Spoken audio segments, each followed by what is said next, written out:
letnom týždni v období už od 1. júna do konca augusta v hoteli Aphrodite Palace.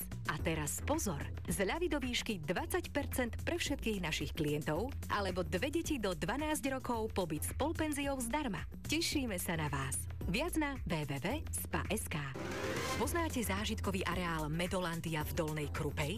Ideálne miesto pre degustácie svetovo oceňovaných medovín z medovinárstva Apimed, rodinné oslavy či firemné stretnutia. Odhalte tajomstvo medovej veže, degustačných pivníc, čaro 200-ročných priestorov v reštaurácii Mária Henrieta alebo navštívte nezabudnutelné rozárium Márie Henriety Chotekovej s tisíckami vzácnych a historických ruží. Tešia sa na vás v Medolandii, vo svete medu, medoviny a vône ruží. Medolandia.sk.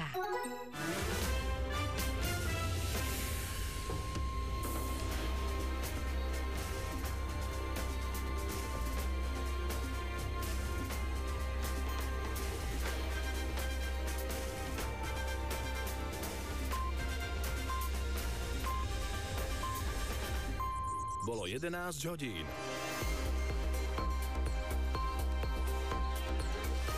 Správy slovenského rozhlasu. Premiér v rámci konsolidácie pripúšťa zrušenie jedného cirkevného a jedného štátneho sviatku. Výbuchy mostov v Brianskej a Kurskej oblasti Rusko vyšetruje ako teroristické činy. Moskva z nich obviňuje Ukrajinu. Dnes prevažne polooblačno až oblačno, popoludní miestami prehánky alebo búrky a teplo 25 až 32 stupňov. Príjemné predpoludnie želá Katarína Štepánová.